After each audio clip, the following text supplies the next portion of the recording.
By the late summer of 1895, the sea air at 44 Oker Point Avenue in Newport, Rhode Island, moved quietly across the new stone balustrade of the Breakers Ocean Terrace.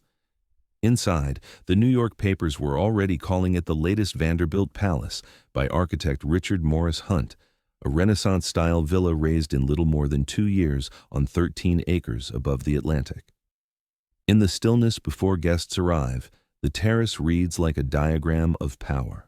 Mosaic-floored loggia opening to clipped lawn, marble piers and limestone balustrade defining the edge between house and sea, rows of chairs ready to face not only the ocean, but one another.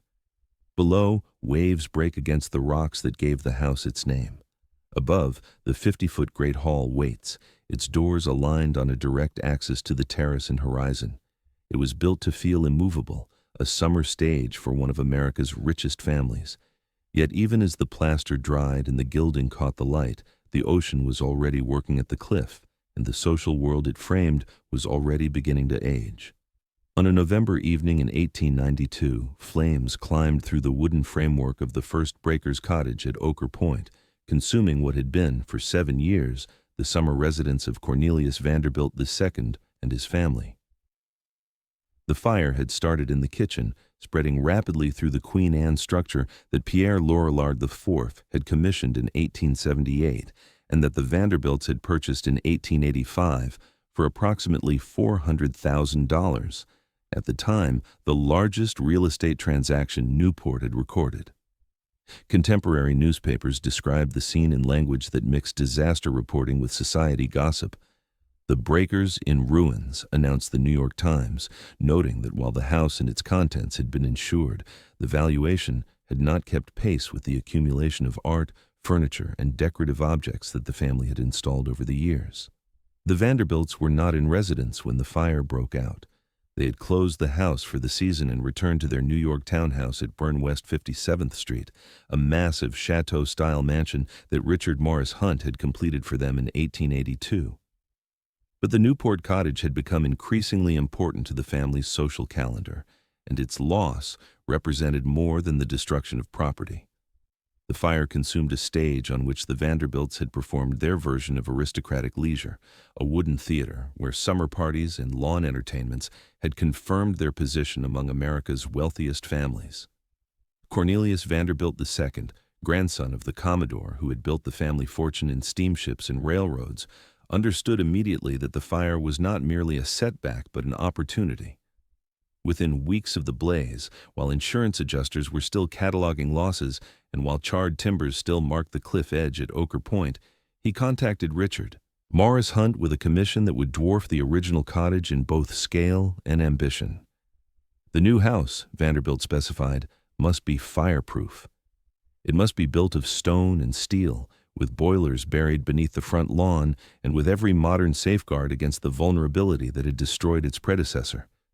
And it must be, unmistakably, a palace, not a cottage, not a villa, but a structure that would announce through sheer architectural presence that the Vanderbilt family commanded resources and taste sufficient to build something that could not burn, could not fade, and could not be overshadowed by any rival mansion on the Rhode Island coast. Hunt, who was then in his 60s and at the height of his reputation, accepted the commission with the understanding that this would be one of his final and most significant works. He had already designed the Vanderbilt Chateau in New York, as well as Marble House for William Cassam Vanderbilt in Newport, and he had established himself as the architect of choice for families seeking to translate American industrial fortunes into European aristocratic forms.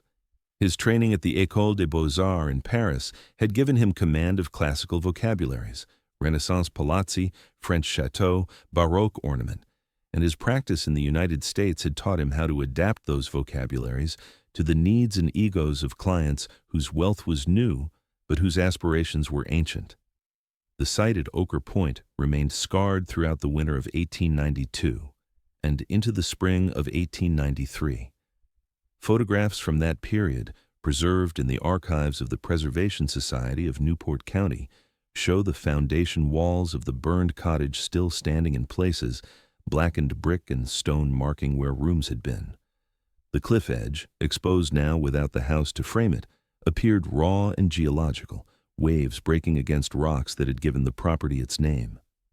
The Atlantic, which had been a decorative backdrop for the wooden cottage, now dominated the site, its sound and spray reaching farther inland without architectural barriers to soften them. Hunt's early sketches, some of which survive in the archives of the American Institute of Architects, show him working through the problem of how to site a new house on ground that still bore the traces of fire. His solution was to enlarge the footprint dramatically, extending the structure both north and south along the cliff to create a building that would span nearly an acre. The new breakers would not sit modestly on the Ochre Point promontory. It would occupy it, transforming the entire site into a single architectural statement. More crucially, Hunt oriented the house toward the ocean, designing it around a central axis that ran from the main entrance on the west through the Great Hall at the center and out to the sea terrace on the east. Every major room in the house would relate to this axis, and the axis itself would terminate at the stone balustrade overlooking the Atlantic. The design that emerged from Hunt's drafting table between 1893 and 1894 drew on multiple Italian Renaissance sources. The exterior massing recalled the palaces of Genoa and Turin, with their rusticated ground floors, tall windows, and red terracotta roof tiles. The interior planning borrowed from Venetian and Roman models, particularly in the use of a central hall that functioned as an interior courtyard, open to the sky through clear-story windows, and organized around vertical grandeur rather than horizontal intimacy. Hunt specified Indiana limestone for the exterior walls, a pale stone that would catch the changing light of the Atlantic coast, and that would read, from a distance, as marble. He designed the roof in red tiles imported from Italy, a color and texture that would signal Mediterranean rather than New England building traditions, and he conceived the sea-facing terraces and loggias as integral to the house's meaning, not as afterthoughts, but as the culmination of the entire spatial sequence. Construction documents preserved in the Historic American Building Survey and in the archives of the Library of Congress reveal the precision with which Hunt specified materials and methods. The foundations were to be poured concrete, reinforced with steel, set deep into the bedrock of Ochre Point. The walls were to be load-bearing masonry, with steel trusses supporting the roof and floors. The boilers, as Vanderbilt had insisted, were to be installed in a separate structure beneath the front lawn, connected to the house by underground tunnels that would carry steam heat without bringing fire risk into the building itself. Every element of the design was calculated to prevent a repetition of the 1892 disaster. The sensory experience of visiting the site during construction, as recorded in letters and diary entries preserved in family papers, was one of overwhelming scale and noise. Nearly 200 workers, masons, carpenters, plasterers, mosaic artists, marble cutters, labored on the house simultaneously, working from dawn until dusk throughout 1894 and into 1895. The sound of hammers on stone, of saws cutting wood, of wagons delivering materials from the docks at Newport created a constant industrial hum that contrasted sharply with the refined leisure that the house was being built to accommodate. The smell of fresh mortar, of cut limestone, of wood shavings and paint mixed with the salt air from the ocean. And above it all, the crash of waves on the rocks below provided a rhythmic reminder that the house was being built not just in Newport, but on the edge of the Atlantic, on a site where architecture would always be in dialogue with erosion. Hunt died in the summer of 1895, before the house was fully complete. His death at age 67 was mourned in architectural circles as the loss of the most significant American architect of his generation. But the work at Ochre Point continued under the supervision of his sons and associates, following the plans and specifications he had laid out. By August 1895, the house was sufficiently finished to host its first major event, a combined housewarming and coming-out party for Gertrude Vanderbilt, the Vanderbilts' eldest daughter. Newspapers covering the event described a palazzo that seemed to have been transported intact from the Mediterranean, a structure of such scale and opulence that it redefined what was possible in American domestic architecture. The house that Cornelius Vanderbilt II and Richard Morris Hunt created at Ochre Point was not, despite its name, a cottage. It was a 70-room palace organized around hierarchies of space and view that would, over the next 3 decades, function as one of the most efficient social sorting mechanisms in American history. The cliff edge, which had been merely a geographic feature in 1892, had become by 1895 an architectural threshold, a line of stone that separated those who could approach the ocean terrace from those who could only imagine it. When Hunt's first sketches arrived in 1893, the New Breakers was already conceived as a stone palazzo whose main axis runs straight to the sea. Between the spring of 1893, when Richard Morris Hunt began drafting plans for the New Breakers, and the summer of 1895, when the house opened to its first guests, the architect and his client negotiated a design that would turn Ochre Point into a stage for Newport society.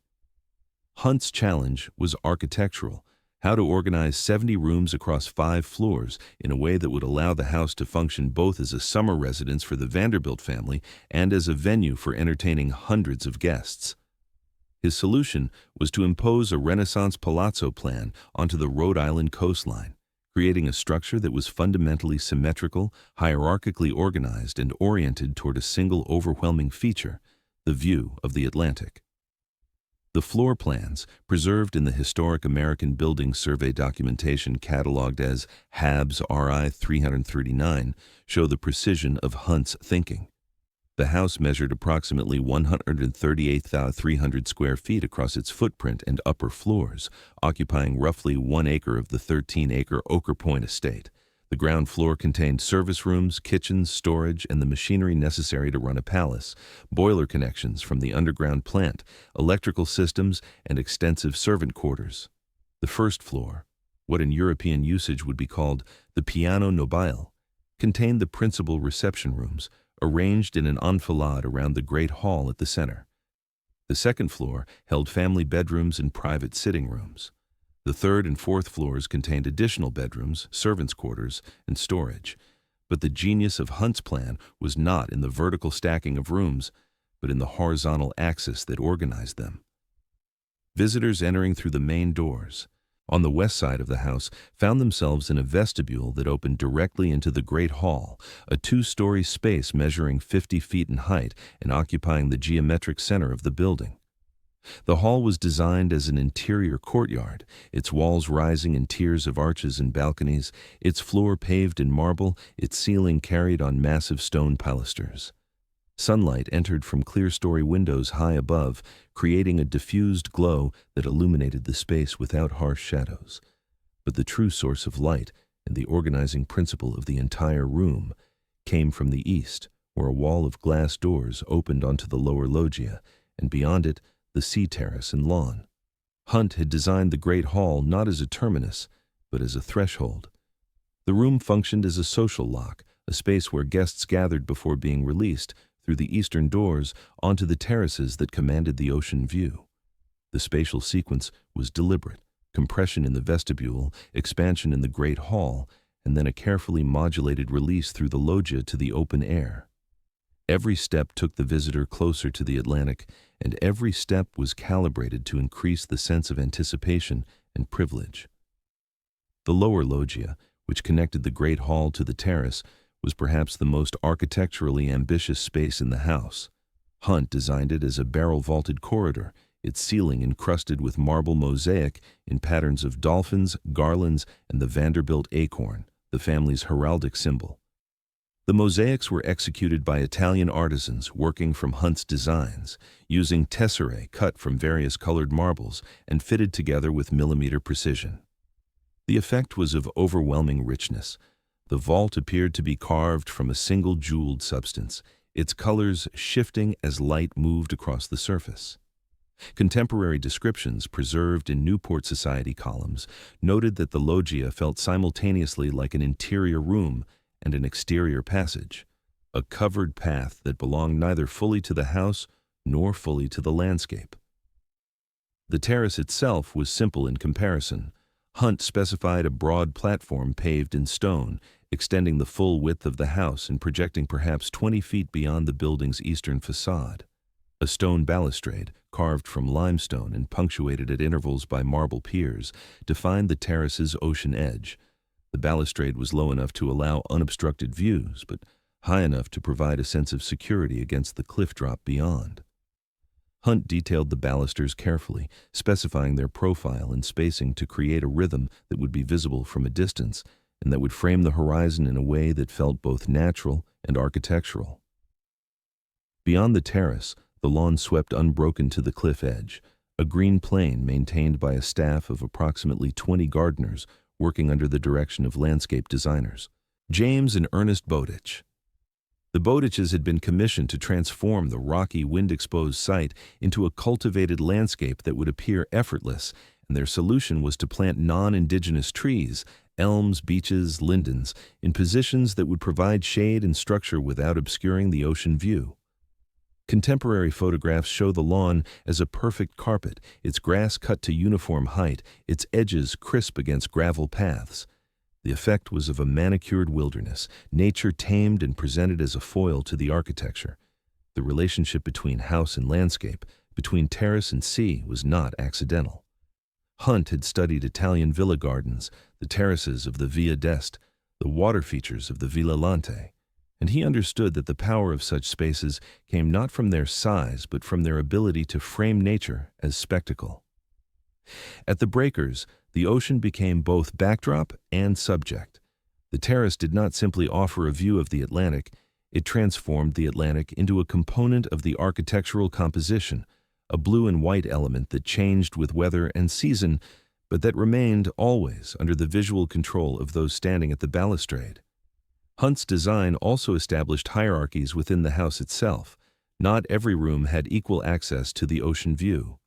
The great hall, the music room, the morning room, and the family bedrooms on the second floor all opened onto the terrace or had windows aligned with the sea.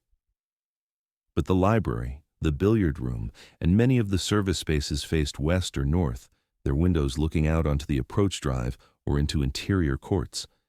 The distribution of views was not random. It reflected the relative importance of each space in the house's social program. Those rooms where guests would gather, where the family would be on display, commanded the ocean. Those rooms where business was conducted or where servants worked were turned away from it. By July 1895, the construction was sufficiently advanced that Vanderbilt could schedule the opening event. The housewarming and coming-out party for Gertrude Vanderbilt, planned for late August, would serve multiple purposes. It would introduce the house to Newport society, it would launch Gertrude into the marriage market, and it would demonstrate that the Vanderbilts, despite the fire of 1892, had not merely rebuilt, but had surpassed every other family in their architectural ambition. The invitations, engraved on heavy cardstock and delivered by hand, specified evening dress and noted that the event would include a reception, a musical, and supper. What the invitations did not specify, because it was understood, was that attendance would be both a privilege and a test, an opportunity to see the new palace and to be seen within it. The night of the party, as recorded in newspaper accounts published in the following days, the house glowed from within. Every chandelier was lit, every lamp was burning, and the effect, visible from the road and from neighboring estates, was of a structure that had captured light and was radiating it back into the Newport darkness. Guests arriving by carriage passed through wrought iron gates at the entrance to the property, proceeded along a drive lined with lanterns, and were deposited at the front entrance, where footmen in Vanderbilt livery stood ready to assist. Inside, the great hall revealed itself in full splendor. 50 feet of vertical space, marble floor reflecting candlelight, and at the far end, through the arched openings, the faint glow of the loggia and the darker mass of the ocean beyond. Throughout the evening, guests moved through the established sequence. They gathered in the great hall, where Cornelius and Alice Vanderbilt received them. They passed into the music room, where an orchestra played, and where Gertrude, dressed in white silk, accepted compliments and introductions. And then, as the evening progressed and the summer air cooled, they moved through the loggia and out onto the terrace, where the sound of the ocean replaced the sound of music and where the lights of distant ships marked the horizon. The terrace, on that first night, functioned exactly as Hunt and Vanderbilt had intended. It was a destination, a reward for those who had been invited, a space that conferred status simply by virtue of access.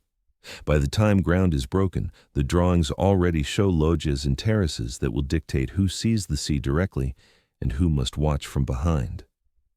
From the summer of 1895, when the breakers first opened, through the end of the decade, the house and its terraces became a fixture in Newport's summer season.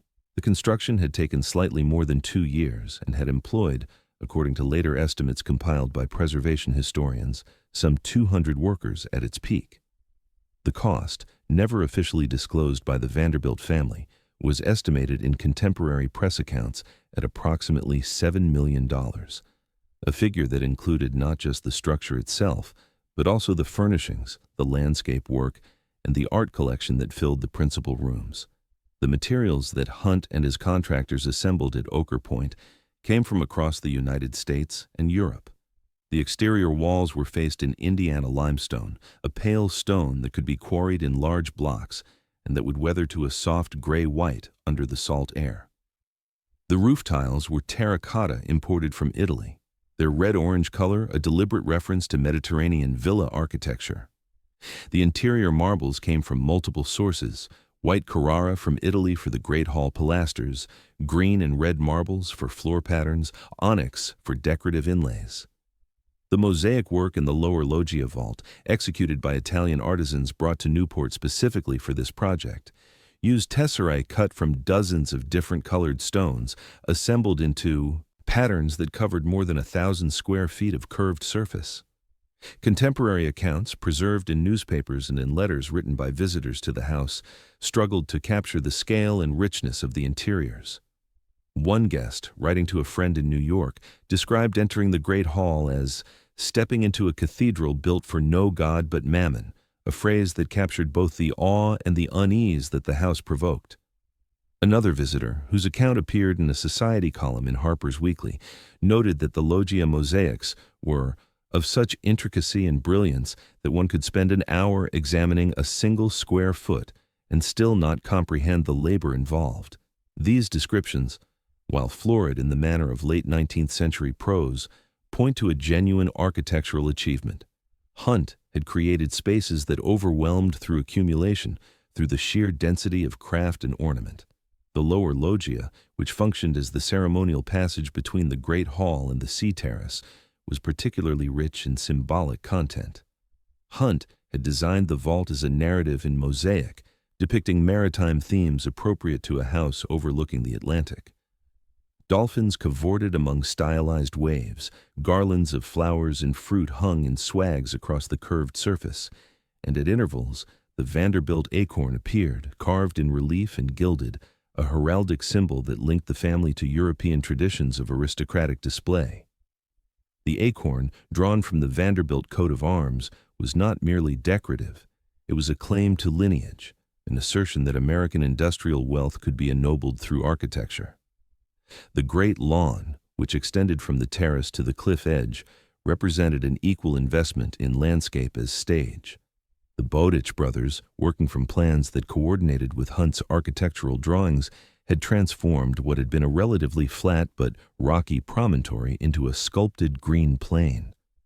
They specified the removal of native vegetation, the importation of topsoil, and the planting of grass varieties that could tolerate salt spray and wind. Trees were positioned to provide vertical accents without interrupting sight lines from the terrace to the ocean. Gravel paths, wide enough for 2 people to walk side by side, defined routes across the lawn and created a circulation system that mirrored the internal hierarchy of the house. The maintenance of the lawn required constant labor. Gardeners mowed by hand, trimmed edges with shears, and replanted sections damaged by salt or drought. The staff needed to keep the grounds presentable, numbered approximately 25, working year-round, even though the family occupied the house only during the summer months.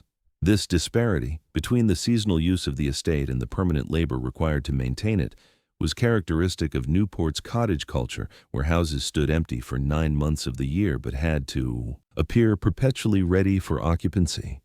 On the morning after the opening party in August 1895, when the house was quiet again and the guests had departed, the terrace and lawn showed signs of the previous night's event. Chairs moved out of alignment, crushed grass where crowds had gathered, salt residue on the stone balustrade where hands had rested. Servants spent the day restoring order, returning the house and grounds to their baseline condition of perfection.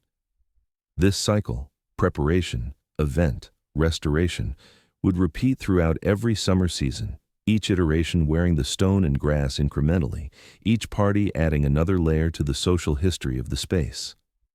Newspaper coverage of the 1895 opening emphasized the technological modernity of the house alongside its historical references. Electric lighting, still relatively new in private residences, was installed throughout, allowing the house to be illuminated without the fire risk of gas.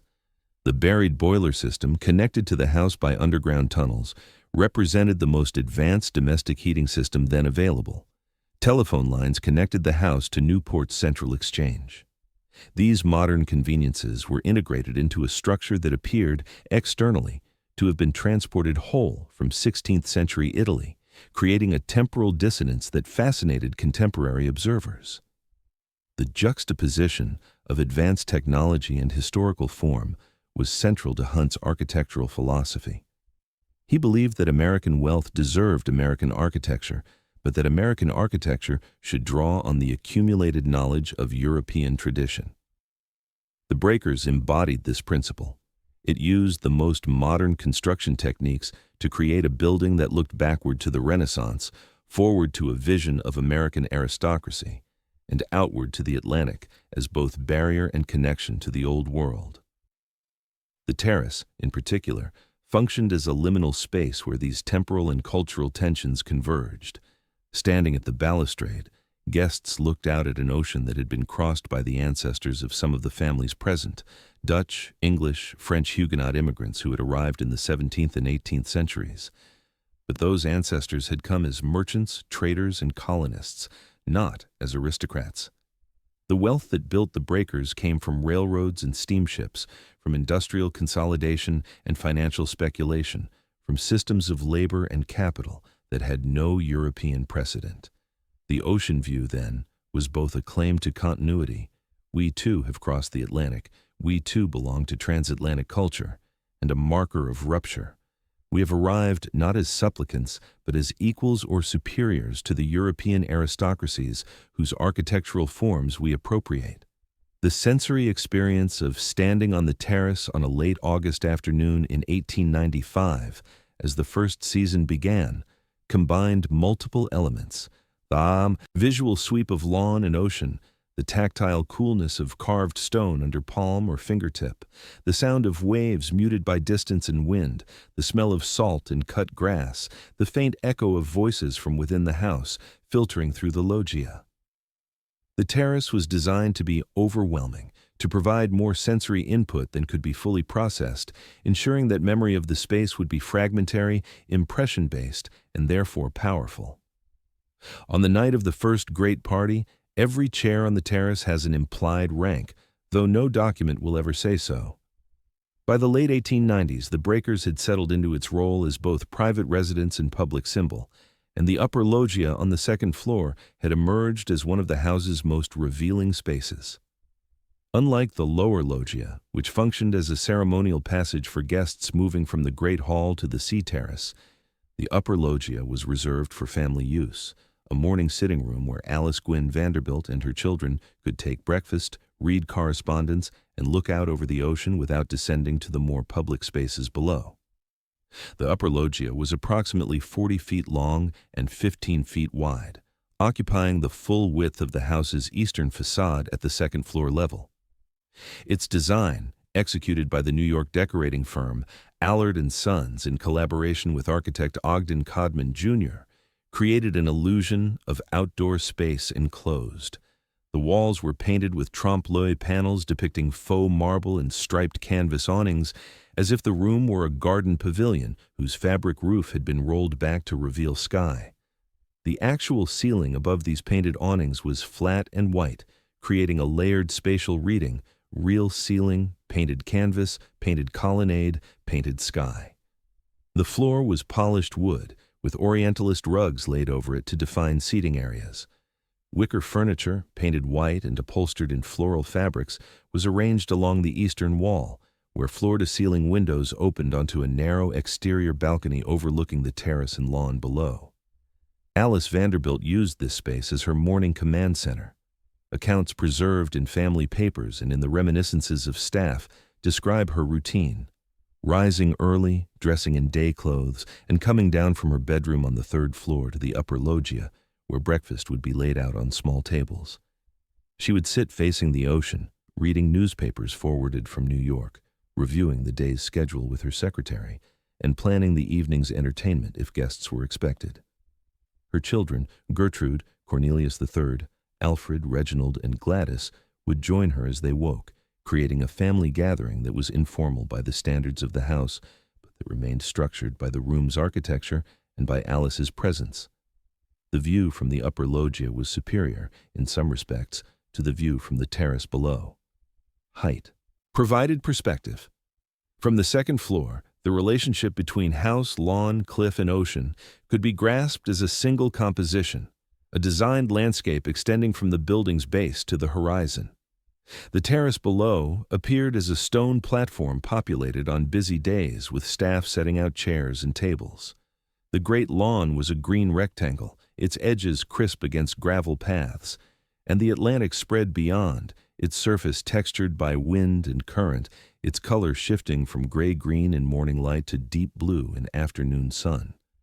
But the upper loggia also provided a different kind of view, a view of who occupied the terrace below and how. From this elevated position, Alice and her family could observe the social choreography that unfolded on the stone platform without being observed themselves. They could see which guests claimed the central positions near the balustrade's midpoint, where the axis from the Great Hall terminated. They could note which guests remained at the terrace's edges, closer to the house or to the lawn corners. They could watch the flow of movement, the patterns of conversation, the small adjustments of posture and position that revealed to anyone trained to read them the hierarchies that the terrace made visible. Contemporary photographs of the upper loggia, taken by society photographers and preserved in the archives of the Preservation Society of Newport County, show a space that is simultaneously luxurious and domestic. The painted awnings create a sense of informality, as if the room were merely a temporary shelter. The wicker furniture suggests a garden rather than a palace, but the scale of the space, the height of the ceiling, the expanse of the windows, the quality of the light, reminds the viewer that this is not a cottage porch, but a calculated architectural space in a structure that cost millions to build and maintain.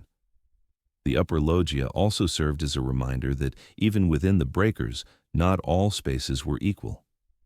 The house contained approximately 70 rooms across 5 floors, and those rooms were stratified by height, by proximity to the ocean, and by their relationship to the central axis that ran from entrance to terrace. The family bedrooms on the second and third floors commanded the best views. Guest bedrooms on the third and fourth floors had smaller windows and less desirable orientations. Servants' rooms, located in the attic and in wings at the house's north and south ends, had minimal natural light and no ocean views at all. This vertical hierarchy was not unique to the breakers. It was a standard feature of late 19th century mansion design, inherited from European models where servants occupied basements and attics while family members occupied the piano nobile. But at the breakers, the hierarchy was made particularly legible by the single overwhelming feature of the Atlantic view. To have a window facing east was to have access to the view that justified the house's existence. To face west, north, or south was to be oriented away from the house's meaning, toward service drives, utility courts, or neighboring properties. Servants who worked at the breakers and whose accounts were later collected by oral historians working for the Preservation Society described experiencing the house as a series of parallel worlds. The corridors they moved through were narrow and utilitarian, painted in simple colors and lit by dim bulbs. The staircases they climbed were steep and uncarpeted. The rooms where they worked, kitchens, laundries, storage closets, were hot in summer and cold in winter, their small windows providing ventilation, but little view. Occasionally, a maid or footman would glimpse the ocean through an open door or while crossing the Great Hall on an errand, but for the most part, the Atlantic that dominated the experience of guests and family, was absent from the daily life of staff. One account, recorded in an oral history interview conducted in the 1970s, describes a maid stationed on the third floor who would sometimes pause at a window that looked down onto the terrace during afternoon receptions. She could see the backs of women in summer dresses, the brims of hats, the shimmer of silk in sunlight. She could hear, faintly, the murmur of conversation and the clink of teacups on saucers. But she could not participate, could not descend to the terrace, could not join the world she was observing. The window, she recalled, was like looking at a stage from a hidden balcony. The performance was clear, but the distance between observer and observed was absolute. This spatial segregation was not accidental. Hunt's design included separate circulation systems for family, guests, and servants, ensuring that the latter remained largely invisible during social events. Service staircases connected the basement kitchens to the first-floor pantries and to the upper floors without passing through the Great Hall or any of the principal reception rooms. Servants' corridors ran parallel to family corridors, separated by walls and doors that opened only in one direction. The architecture enforced social boundaries not through gates or guards, but through spatial logic. Certain paths led to the ocean, others did not, and the division between them was built into the structure itself. The upper loggia, then, was both a privileged space, elevated, private, commanding the best view, and a vantage point from which privilege itself could be observed and managed. Alice Vanderbilt, sitting in her wicker chair with the painted awnings above her and the ocean before her, occupied a position that was architecturally and socially superior to every other position in the house except her husband's study on the same floor. From here, she could see the mechanisms of her world without being fully immersed in them, could participate in the social performance below while remaining slightly apart from it. The morning light that entered the upper loggia was, by Newport standards, perfect. The eastern orientation meant that the room was bright from dawn until mid-morning, then shaded in the afternoon heat. The windows filtered the light through glass, softening its intensity and protecting the painted walls and upholstered furniture from fading. The sound of the ocean, muted by height and distance, was present but not overwhelming, a constant background rhythm that marked the passage of time without interrupting conversation. By the first decade of the 20th century, every level of the breakers, from servant attic to sea terrace, has its own view of the same horizon, and none of those views are equal. Around the turn of the century, when the breakers had been standing for 5 years and had established itself as the architectural centerpiece of Newport's summer season, the rhythms of afternoon entertaining on the ocean terrace reached their most refined expression. The summer of 1900, in particular, marked a peak in Newport's Gilded Age culture, a moment when the concentration of wealth along the Rhode Island coast was perhaps the greatest in American history, and when the rituals of display had been perfected through repetition. Afternoons at the breakers followed a predictable pattern. Around 3 o'clock, after the midday heat had begun to subside, servants would begin preparing the terrace and lawn for guests. Chairs would be carried out from storage and arranged in loose groupings facing the ocean, with particular attention paid to the central section of the terrace, where the axis from the Great Hall terminated, and where the view was framed most perfectly by the stone balustrade. Small tables would be positioned near the chairs, ready to hold teacups and plates. Canvas awnings would be extended over portions of the terrace if the sun was particularly strong, creating zones of shade that offered relief without obstructing views. By 4 o'clock, guests would begin arriving, either on foot from neighboring estates or by carriage along Oker Point Avenue.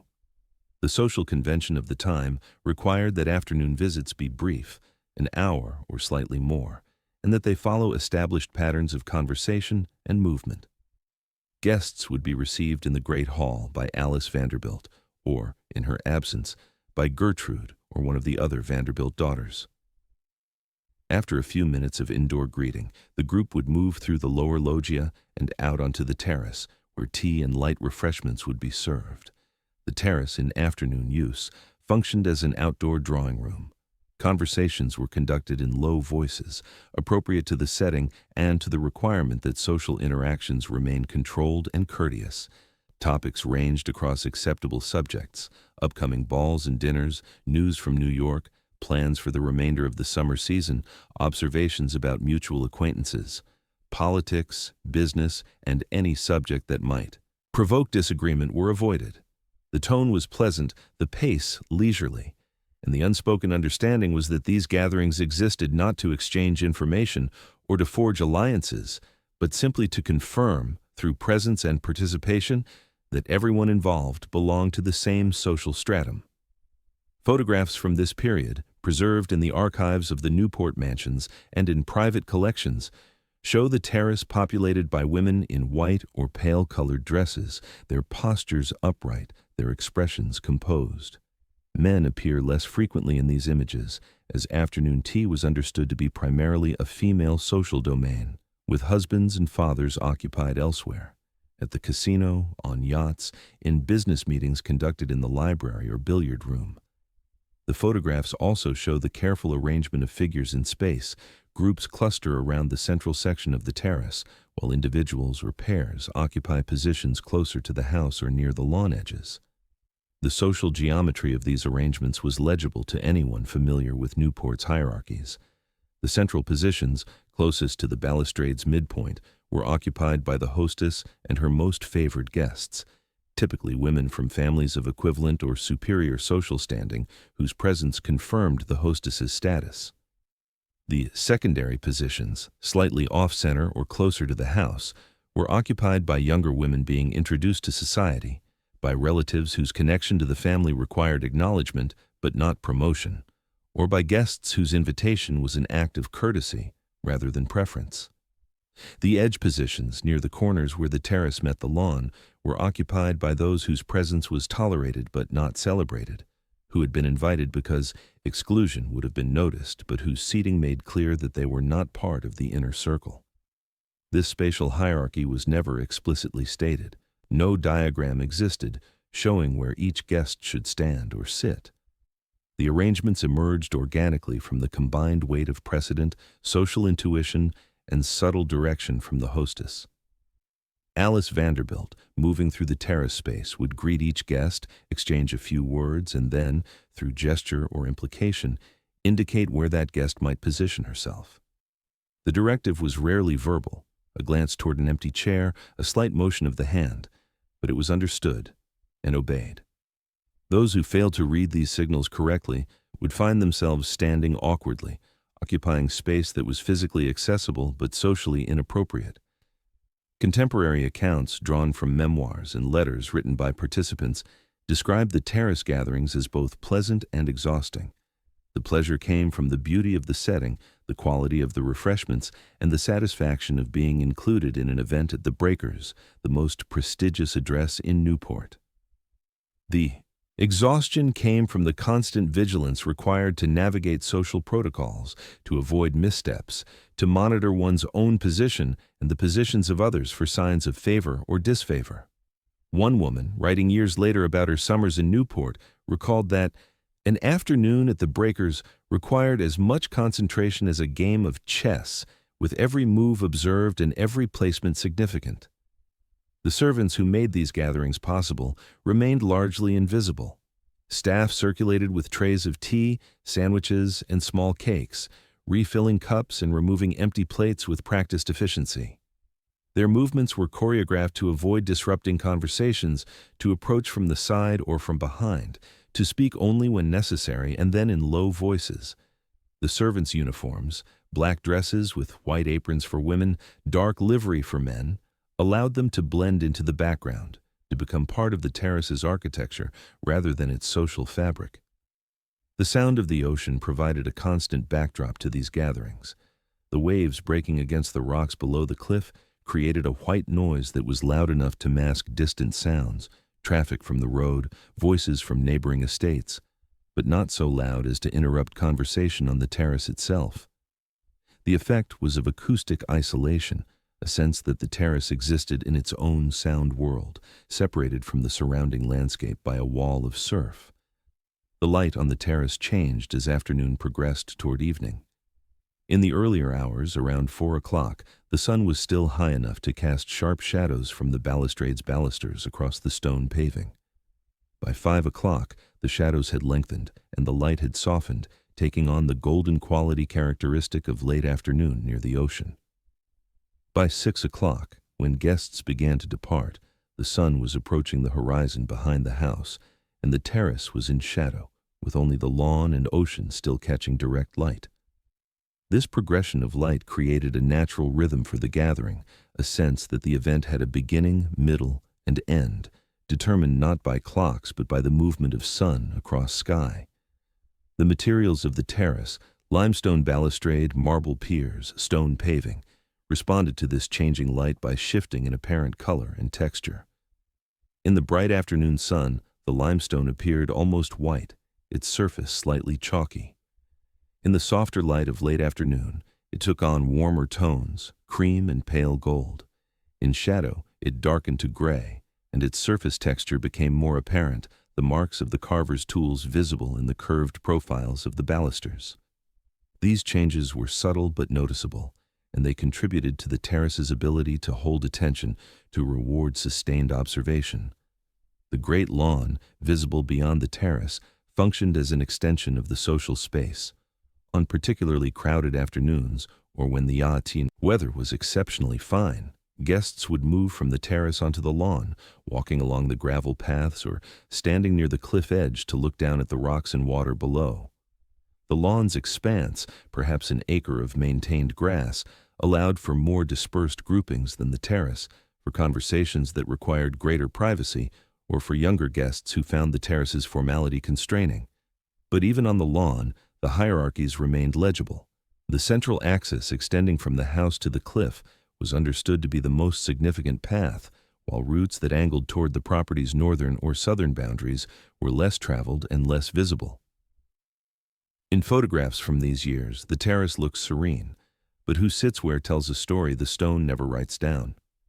The architectural sequence that Richard Morris Hunt designed for the breakers, from entrance gate to great hall to loggia to terrace, was not merely a circulation path, but a social mechanism, a series of thresholds that sorted guests according to criteria that were never written but were nonetheless precisely enforced. By the early years of the 20th century, this sequence had been refined through use into a ritual as formal and predictable as any church liturgy, with each stage requiring specific behaviors and each transition marking a gradation of privilege. The experience began at the property boundary, marked by wrought iron gates set into limestone piers at the edge of Oker Point Avenue. The gates, designed by Hunt and fabricated by specialized metalworkers, featured the Vanderbilt acorn motif in raised relief, a heraldic marker that announced ownership and lineage. Guests arriving by carriage would pause while a gatekeeper confirmed their names against a list before opening the gates to allow passage. This initial checkpoint was the first filter, separating those who had been invited from those who had not, those whose names appeared on the list from those who had merely hoped to attend. The drive from gate to house curved through landscaped grounds, offering carefully composed views of the building's western facade as it grew larger and more detailed with approach. The drive was surfaced in fine gravel, maintained daily to remain smooth and free of ruts. Trees planted by the bowditches, lindens, and beeches provided shade and framed views, their placement calculated to reveal and conceal the house in sequence, building anticipation. The drive itself measured approximately a quarter mile, long enough that the approach took several minutes, during which guests could compose themselves, adjust their clothing, and prepare for the performance that entrance to the house would require. Arrival at the main entrance brought guests under a porte cochere, a covered carriage porch that protected them from weather as they descended from vehicles. Footmen in Vanderbilt livery stood ready to assist, opening carriage doors, offering hands to help women step down, and directing guests toward the massive bronze entrance doors. The doors, designed by Hunt and cast in sections that were then joined and polished, depicted classical motifs in low relief, acanthus scrolls, mythological figures, geometric patterns, and required 2 footmen to open smoothly. The weight and scale of the doors made clear that passage through them was not casual but ceremonial. The vestibule beyond the entrance doors was a compressed space, deliberately small in comparison to what followed. Its walls were paneled in dark wood, its ceiling was relatively low, and its lighting was subdued. The effect was of enclosure, almost of confinement, heightened by the presence of additional staff who took hats, cloaks, and walking sticks, and who directed guests forward into the great hall. The vestibule functioned as an airlock, a neutral zone between exterior and interior, where the transition from public street to private palace could be managed.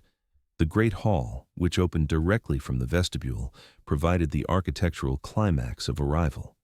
The space rose 50 feet above the marble floor, its walls climbing in tiers of arches and balconies to a coffered ceiling far overhead. Massive limestone pilasters, carved to suggest classical columns, supported the upper galleries.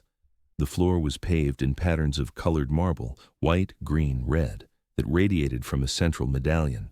And at the far end of the hall, through a series of arched openings, the lower loggia was visible, its mosaic vault glowing with reflected light, and beyond it, glimpsed through glass doors, the ocean. The great hall functioned not as a room to occupy, but as a space to pass through, a vertical canyon that channeled movement toward the east and the sea. Guests entering the hall would pause to greet the Vanderbilt family, who positioned themselves near the center of the space during formal receptions, then would move toward the loggia and terrace. The hall's scale discouraged lingering. It was too large, too echo-prone, too exposed to serve as a comfortable gathering space. Its purpose was to overwhelm, to establish through sheer volume the wealth and ambition that had created the breakers, and then to release guests toward the more intimate spaces beyond. The lower loggia, which connected the great hall to the terrace, slowed the procession. The barrel-vaulted corridor, approximately 40 feet long and 15 feet wide, was lined with marble benches and decorated with the mosaic dolphins, garlands, and acorns that Hunt had specified. The vault absorbed sound, creating an acoustic that was both resonant and intimate. Voices echoed but gently, without the harshness of the great hall. Music from the music room, which opened off the loggia to the south, filtered through doorways, adding a layer of structured sound to the ambient echo. And the temperature in the loggia, cooler than the great hall because of the stone and the proximity to the ocean, provided a physical transition that prepared guests for the outdoor air of the terrace. The threshold between loggia and terrace was marked by a line of glass doors, typically open during events, that framed the view of the lawn and ocean. Stepping through these doors, guests experienced an abrupt shift from enclosure to exposure, from the filtered light and controlled acoustics of the interior to the bright, wind-swept openness of the terrace. The transition was deliberate. Hunt wanted guests to feel the contrast, to understand that they had moved from one kind of space, protected, interior, socially dense, to another, open, exterior, visually expansive. The terrace itself, once reached, offered multiple positions, and the choice of position was rarely neutral. The central section of the terrace, directly aligned with the axis from the Great Hall, was the most desirable location. Standing here, a guest commanded the best view of the ocean and was also most visible to anyone looking out from the house or approaching along the lawn. This visibility was the point. To occupy the center was to claim, even if only temporarily, the position of greatest social significance. Those confident of their standing would move naturally toward the center, greeting the hostess and taking chairs or positions at the balustrade that placed them in the visual focal point. Guests less certain of their position would remain closer to the loggia, near the doorways, where they could participate in the gathering without claiming central space. This proximity to the interior was both safer and more ambiguous. It allowed for retreat if necessary, but it also marked one as peripheral, as someone who had been admitted to the terrace but who had not been invited to occupy its heart. The edge positions, near the north and south ends of the terrace where it met the lawn, were even more marginal, occupied by those whose presence was obligatory but whose prominence was minimal. The music room, which opened onto the terrace through a separate set of doors, served as an overflow space during large events. The room, designed and fabricated in Paris by Jules Allard and Sons, and then disassembled and shipped to Newport for installation, was a rococo jewel box of gilded wood, painted panels, and crystal. During musicales and balls, an orchestra would play in the music room, and guests would move between the interior space, where the sound was concentrated and the decoration was intense, and the terrace, where the music was softer and the visual focus shifted from ornament to landscape. This movement between music room and terrace created a rhythm for events, a pattern of compression and release that prevented any single space from becoming static or stale. Contemporary accounts of major events at the Breakers, Gertrude Vanderbilt's 1895 coming out, subsequent balls through the early 1900s, dinners and receptions during the height of the summer season, describe processions that followed this established sequence without deviation. Guests arrived at the gate, proceeded along the drive, entered through the bronze doors, crossed the great hall, passed through the loggia, and emerged onto the terrace. The route was fixed, and the fixity was the point. By controlling movement through space, the architecture controlled the experience of the event, ensuring that every guest encountered the same sequence of impressions and that the choreography of arrival, greeting, and positioning unfolded with predictable precision. Newspaper society columns, which covered major Newport events in detail, often noted who was prominent on the lawns or who was observed in conversation with whom on the terrace. These notices, published in the New York Times, the Herald, and other papers, extended the reach of the terrace's social sorting mechanism beyond those physically present. Readers in New York, Boston, or Philadelphia could learn who had been at the Breakers, where they had stood, and with whom they had been seen, allowing the house's social hierarchies to propagate through print and to influence reputations and perceptions across the entire East Coast elite. In route after route, one thing never changes. Every formal path Hunt drew ends at stone and water. By the first decade of the 20th century, the Breakers had become one node in a larger network of Newport estates that collectively defined Gilded Age summer society. The house did not stand alone. It was part of an architectural ecosystem that included Marble House, the Elms, Rosecliff, Chateau-sur-Mer, and dozens of other mansions, each representing a family fortune and each asserting through architectural display a claim to social prominence. The concentration of wealth along a few miles of Rhode Island coastline was unprecedented in American history, and possibly unmatched anywhere in the world at that moment. Marble House, completed by Richard Morris Hunt in 1892 for William Kissam Vanderbilt and his wife Alva, stood less than a mile south of the Breakers along Bellevue Avenue. Where the Breakers drew on Italian Renaissance palazzo models, Marble House took its inspiration from the Petit Trianon at Versailles, creating a compact, intensely ornamented structure faced entirely in white marble. The interior featured a gold ballroom that contemporaries described as almost blinding in its brilliance, a space where gilded surfaces reflected candlelight in layers that made it difficult to focus on any single detail.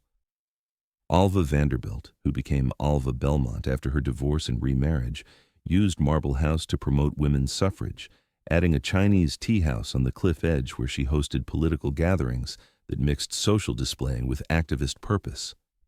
The Elms, built in 1901 for coal magnate Edward Julius Bervind, was modeled on the Château d'Asnières near Paris, a classical 18th-century French design. Its gardens, designed by Horace Trumbauer, featured fountains, statuary, and formal parterres that extended the house's architectural logic into the landscape. The interior emphasized light and airiness rather than the heavy grandeur of the Breakers, with large windows and pale-colored walls that created a sense of spaciousness despite the house's relatively modest size. Rosecliff, completed in 1902 for Teresa Fair Ulrichs, daughter of a Nevada silver magnate, took as its model the Grand Trianon at Versailles. Its ballroom, the largest in Newport, was designed to accommodate balls and theatrical performances, and Tessie Ulrichs used it to stage elaborate entertainments that competed with anything the Vanderbilts could offer.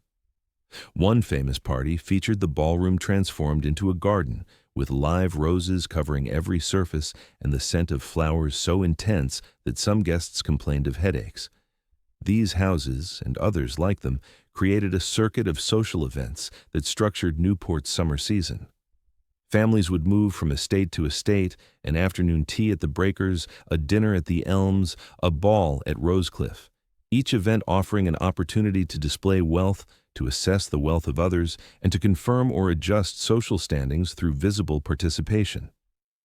The architecture of each house contributed to these assessments: the scale of the ballroom, the richness of the materials, the sophistication of the landscape design, all were read as indices of the owner's fortune and taste.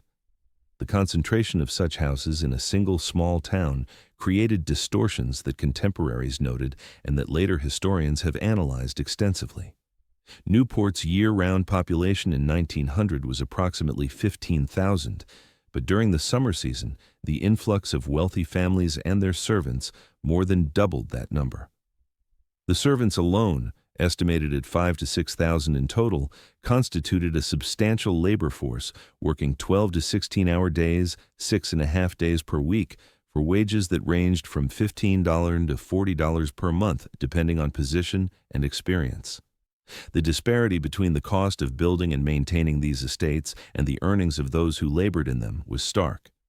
The breakers, with its estimated $7 million construction cost, represented approximately 700,000 worker years of labor at the average servant wage of $10 per week. Put differently, it would take a single worker earning typical 1895 wages 14,000 years to accumulate the capital necessary to build the house, assuming that workers spent nothing on food, shelter, or any other necessity. These calculations, while crude, captured a truth that was visible but rarely articulated. The houses existed on a scale that was fundamentally incommensurable with the lives of those who made them possible.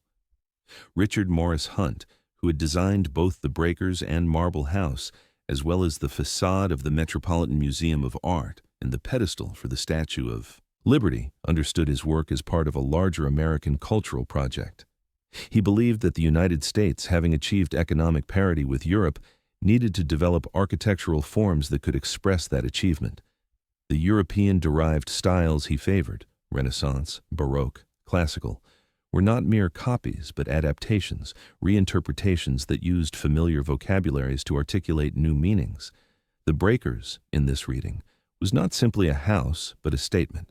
America could build as grandly as Europe, could command the same resources, could produce spaces of equal or greater magnificence. Critics, both contemporary and later, questioned this interpretation.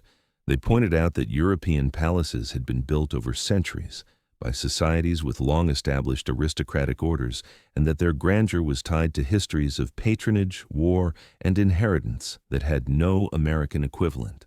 The Gilded Age mansions, by contrast, had been built in a few years by families whose wealth was 1 or 2 generations old, and their grandeur was tied not to history, but to industrial capitalism, to railroads, steel, coal, finance. The architecture might look the same, but the social and economic structures that produced it were entirely different, and those differences, critics argued, made the architectural imitation hollow. The view from the Cliff Walk, a public footpath that ran along the coast just below the breakers and the other oceanfront estates, made these contradictions visible.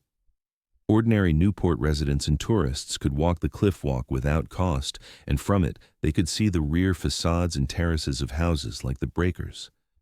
The view was partial. They could not enter the estates, could not walk the great lawn, could not stand at the balustrade, but it was sufficient to understand the scale and luxury of what had been built. The contrast between the public path, rough and narrow, and the private terraces, smooth and expansive, marked a boundary between worlds that existed within a few hundred feet of each other, but that might as well have been continents apart. The sound of the ocean, audible from both the cliff walk below and the terrace above, was perhaps the only sensory experience that transcended this boundary. The waves breaking against the rocks created a soundscape that was public, unownable, and indifferent to the social hierarchies built upon the cliff. This indifference was both reassuring and unsettling. Reassuring because it suggested that nature could not be fully domesticated or controlled.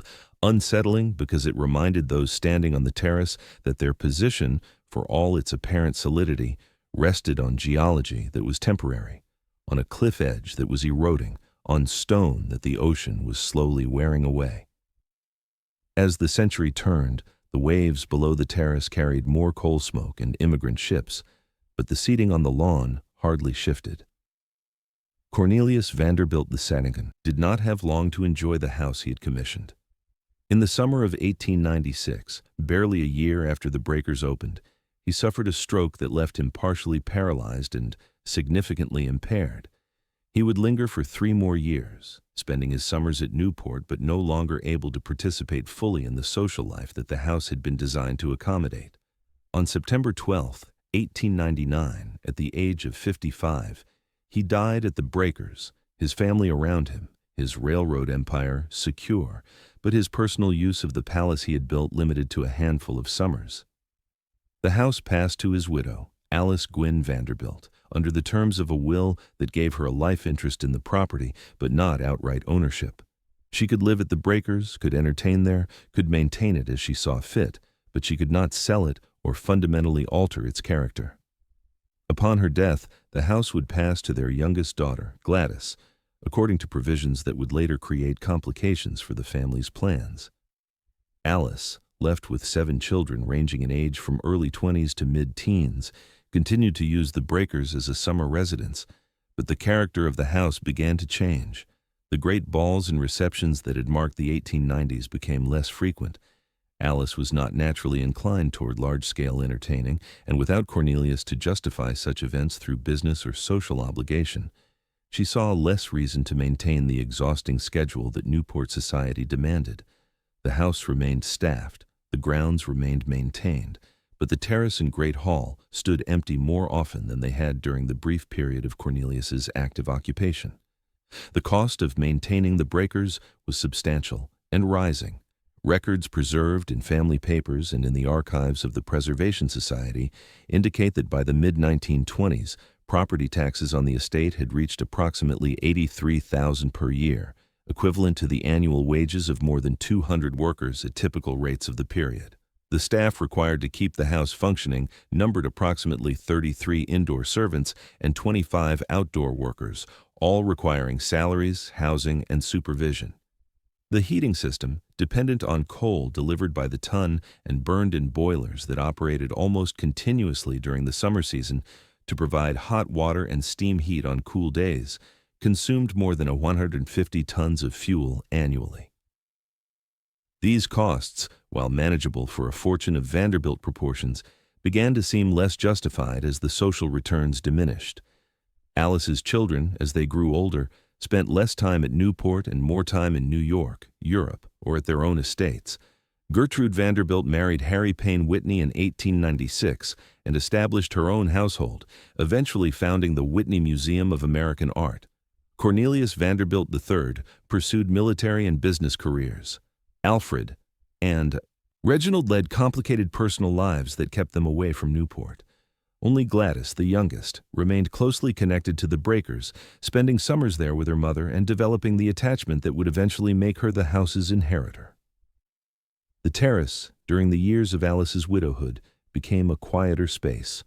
Where once it had hosted afternoons crowded with guests, it now more often accommodated the family alone or small gatherings of close friends.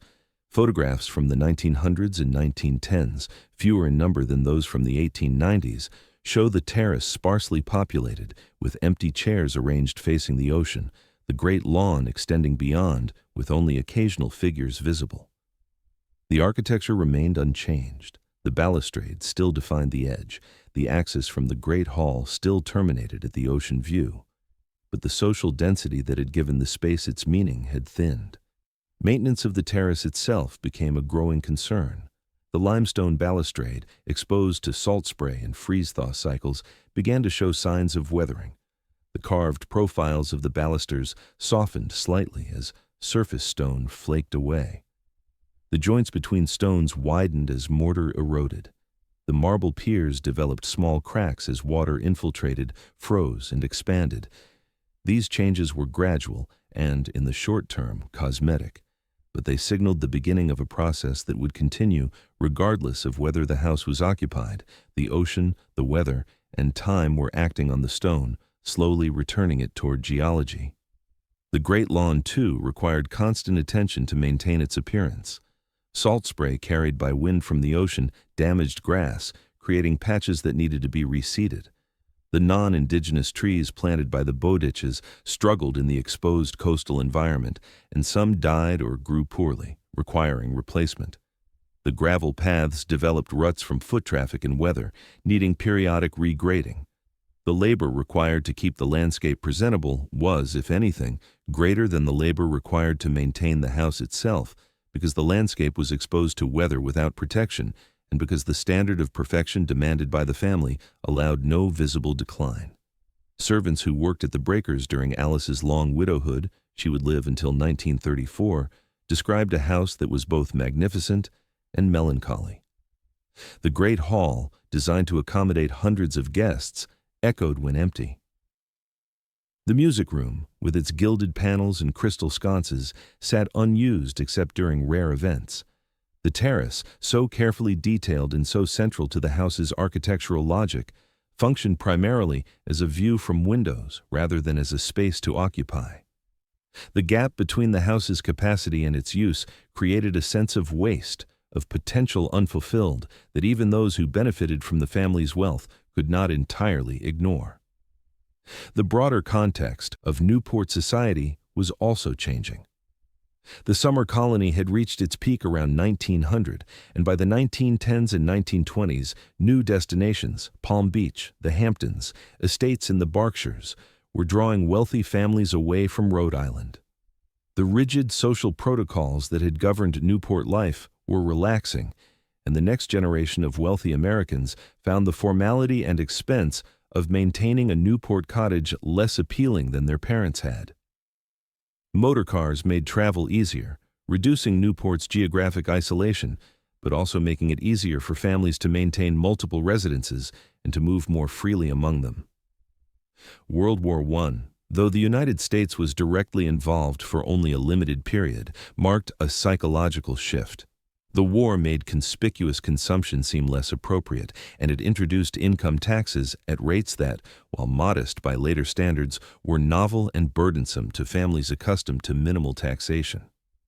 The Revenue Act of 1916 established a federal income tax that reached 15% on the highest incomes, and subsequent wartime acts pushed rates higher. For the first time, maintaining a house like the Breakers had tax consequences that could not be ignored. Alice Vanderbilt, aging and increasingly conservative in her habits, resisted change. She continued to spend summers at the Breakers, continued to maintain the house and grounds to the highest standards, and continued to believe that the Newport cottage was an essential component of the family's identity. But she was also aware, as letters and family documents reveal, that the house's future was uncertain. Her children did not share her attachment to the estate, and it was unclear whether any of them, once she was gone, would be willing or able to bear the costs of keeping it operational. The terrace, by the mid-1920s, had become a space defined more by absence than by presence. The chairs still stood in their groupings, the balustrade still framed the view, and the great lawn still swept to the cliff edge. But the crowds that had once filled these spaces were memories, and the social hierarchies that the architecture had been designed to make visible had either dissolved or migrated to other venues. The stone remained, but the meanings it had carried were fading. By the mid-1920s, the balustrade still faced the Atlantic, but more often than not, it faced it alone. Alice Vanderbilt died on April 22, 1934, at the age of 89, ending a widowhood that had lasted 35 years and a connection to the Breakers that had spanned nearly 50 summers. Her death triggered the provisions of Cornelius's will, and the house passed to her youngest daughter, Gladys Vanderbilt Szczeciny, who had married a Hungarian count and who divided her time between Europe and the United States. Gladys inherited not just a house, but a dilemma. The Breakers was magnificent, historically significant, and increasingly expensive to maintain, and it was not clear that keeping it as a private residence made economic or practical sense. The 1930s were not a favorable moment for grand estates. The Great Depression had reduced many fortunes and had made conspicuous displays of wealth seem tone-deaf or worse. The Social Security Act of 1935 and other New Deal programs introduced new taxes to fund federal social programs, increasing the carrying costs of large properties. Real estate values in Newport had declined as the summer colony shrank, making it difficult to sell estates even for those willing to part with them. And the maintenance costs of houses like the Breakers, which had been substantial in the 1920s, had not decreased. If anything, they had risen as materials and skilled labor became scarcer. In 1935, newspapers began speculating about the Breakers' future. A headline in the Washington Herald asked whether the house might be converted into a hotel, a fate that had befallen some other Newport cottages. The article noted that property taxes on the estate, combined with maintenance expenses, made it difficult for even wealthy families to justify keeping such properties as seasonal residences. The hotel proposal was never seriously pursued, but its appearance in print signaled that the assumption of permanence that had surrounded the Breakers was eroding. Gladys Chechenyi, consulting with her siblings and with financial advisors, explored various options. The house could be maintained as a residence, though this would require her to spend more time in Newport than her other commitments allowed. It could be sold, though finding a buyer capable of affording and willing to maintain the property seemed unlikely. It could be donated to an institution, a college, a museum, a foundation that might preserve it while relieving the family of financial burden. Or it could be demolished, the land subdivided or sold for alternative use, ending the Breakers but converting its value into liquid assets. The demolition of other Gilded Age mansions, both in Newport and in New York, provided cautionary examples. In Manhattan, many of the great Fifth Avenue houses that had been built in the 1890s and early 1910s were being torn down to make way for apartment buildings, hotels, and commercial structures. The Vanderbilt Chateau at First West 57th Street, which Richard Morris Hunt had built for Cornelius II and which had paralleled the Breakers as the family's New York palace, was demolished in the late 1920s.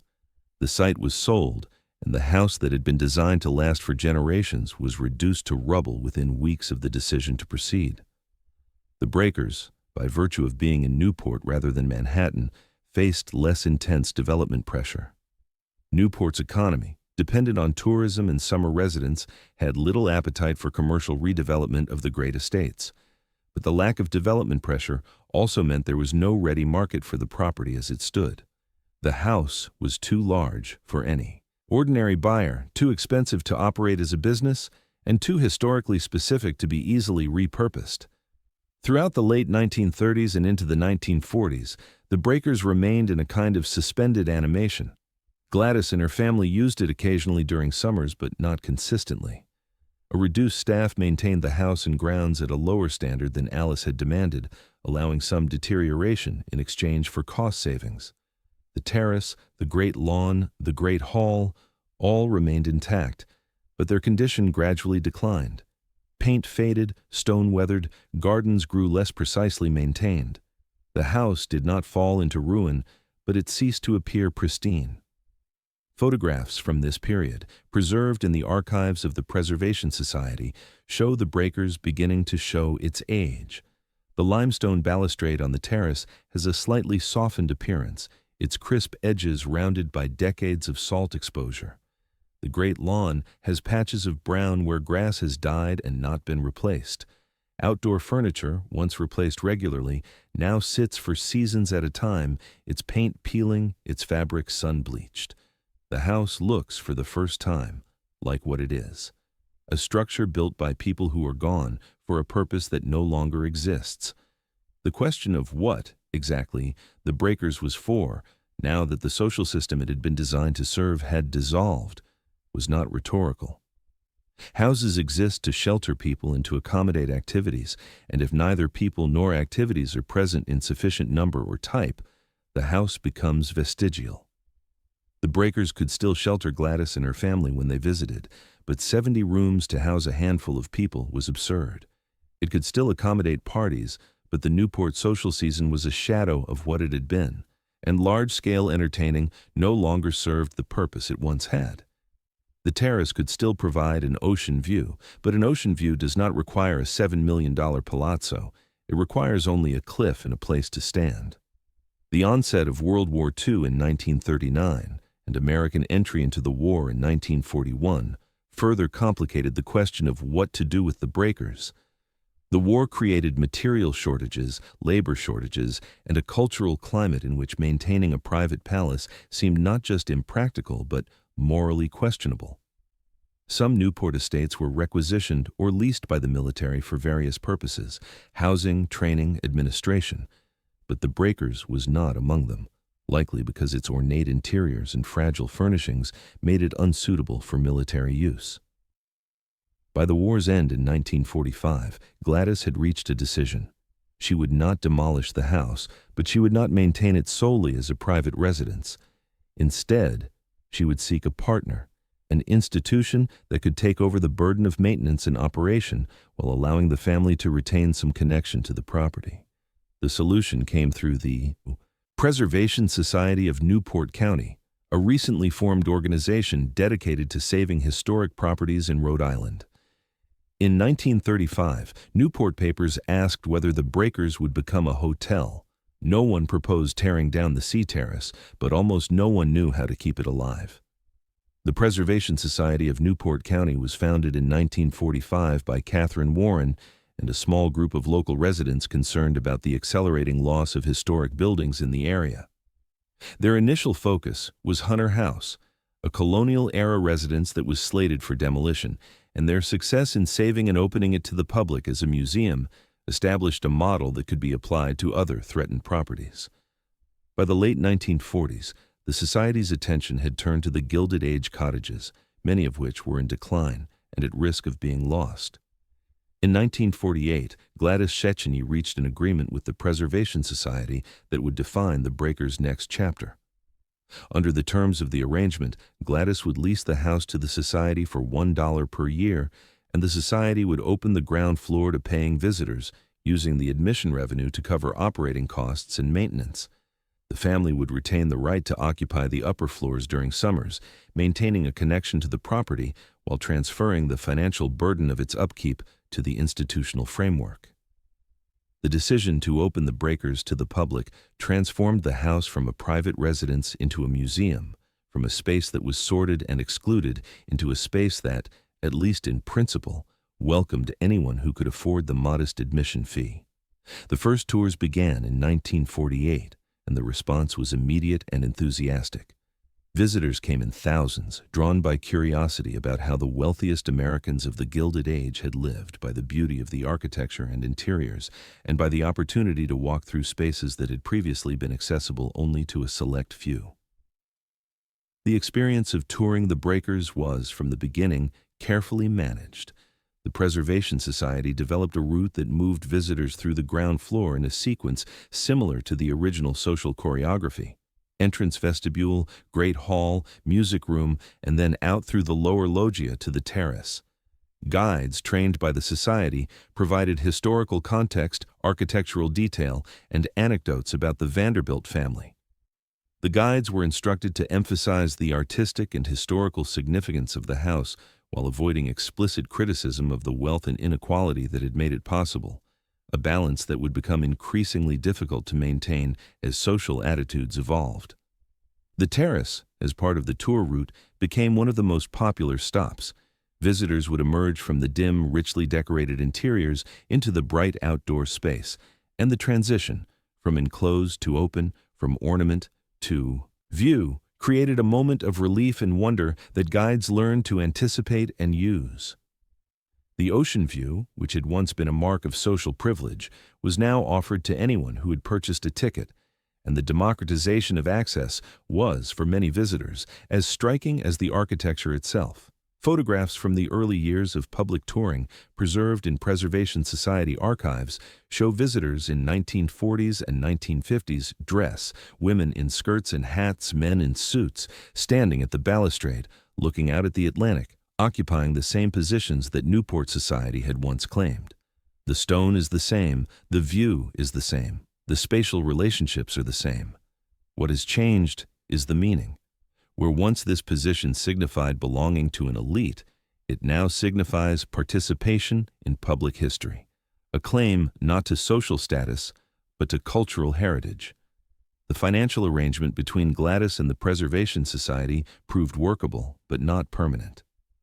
Over the next 2 decades, as visitor numbers grew and as the costs of maintaining a structure like the Breakers became clearer, both parties recognized that a more secure legal framework was needed.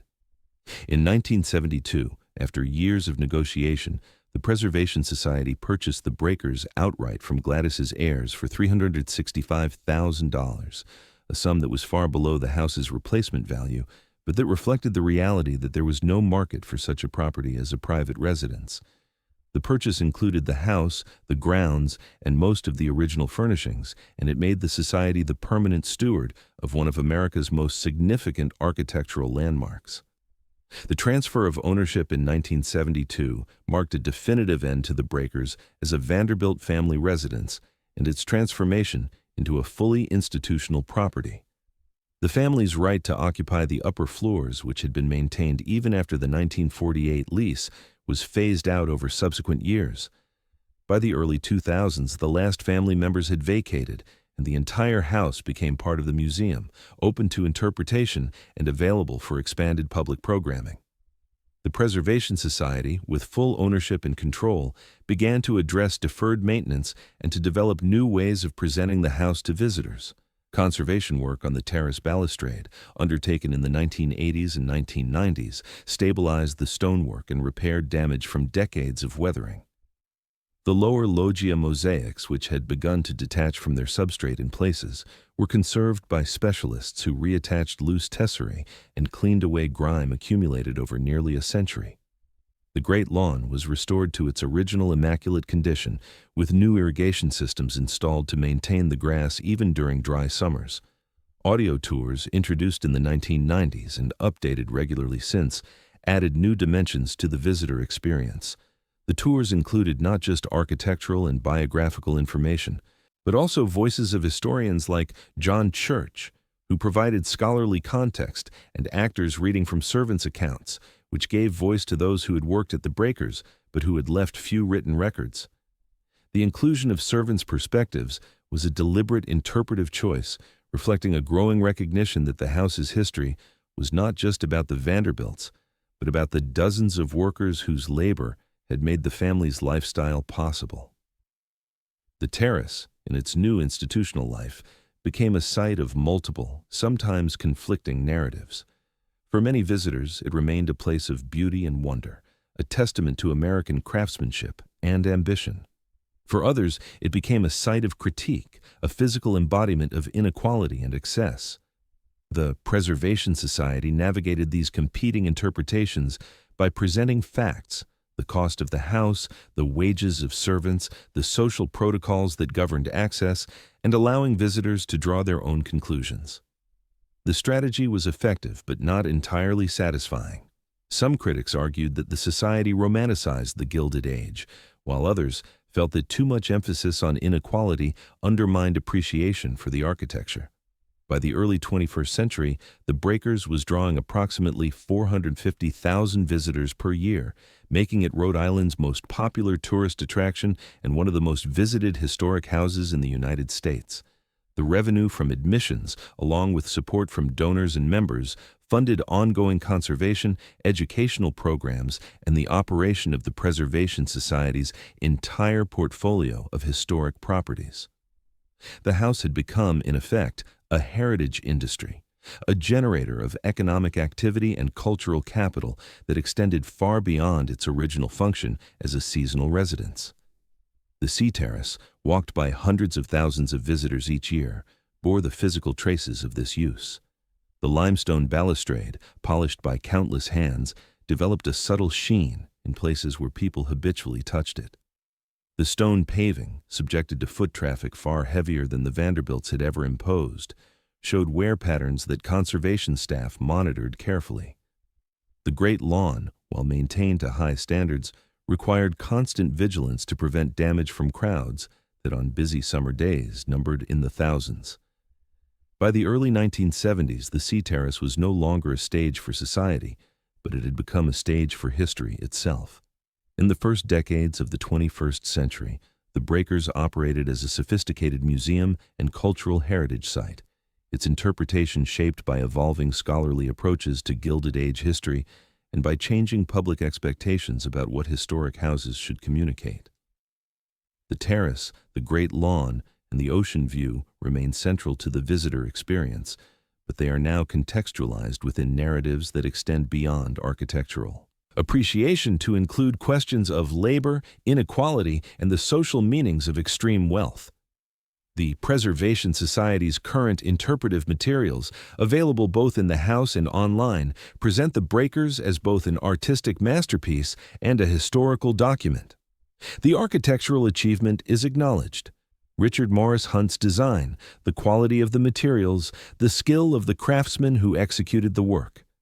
But the interpretation also foregrounds the conditions that made the house possible. Cornelius Vanderbilt II's railroad fortune, built on networks that transformed American commerce and that depended on thousands of workers. The extraction of raw materials, limestone, marble, coal, from sites across the United States and Europe, the labor of the 200 construction workers and the 58 permanent staff who built and maintained the property. Audio tours, which most visitors use to navigate the house, include stops at key locations where these contexts are made explicit. In the Great Hall, the narration notes the cost of the house, approximately $7 million in 1895, equivalent to perhaps $200 million today, and compares it to the annual wages of a typical servant, creating a ratio that makes the disparity visceral. At the lower loggia, the tour describes the Italian artisans who created the mosaics, noting that they were brought to Newport specifically for this project and that their names, for the most part, are not recorded. On the terrace, the narration shifts to the view, but it also notes that this view was, for decades, accessible only to a few hundred families and their guests, making it a literally privileged perspective. These interpretive choices reflect broader trends in museum practice, particularly the move toward what scholars call critical heritage studies, which seeks to complicate triumphalist narratives and to acknowledge the less comfortable aspects of historical sites. The Breakers, as one of the most visited historic houses in America, has become a testing ground for these approaches, and the results have been both praised and contested.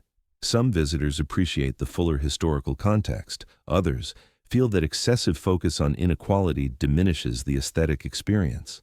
Still, others argue that even the critical interpretation does not go far enough in acknowledging the violence, structural and sometimes literal, that underlay Gilded Age fortunes.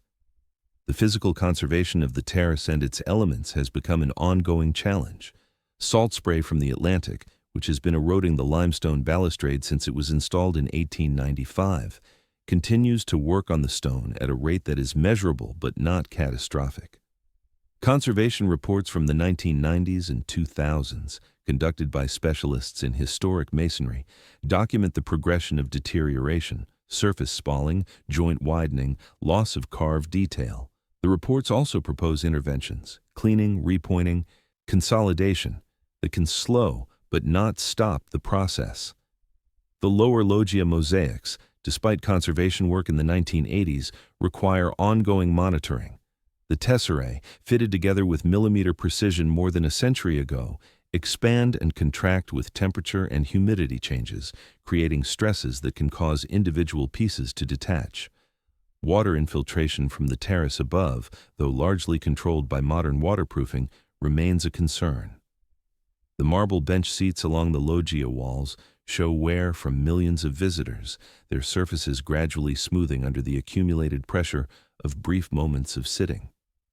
The Great Lawn, maintained to standards that would satisfy Alice Vanderbilt, requires resources that are substantial even by contemporary museum standards. The grass is cut multiple times per week during the growing season, treated for pests and diseases, irrigated during dry periods, and overseeded annually to repair wear. The trees, now mature and in some cases struggling with age and exposure, are monitored by arborists who assess health and risk.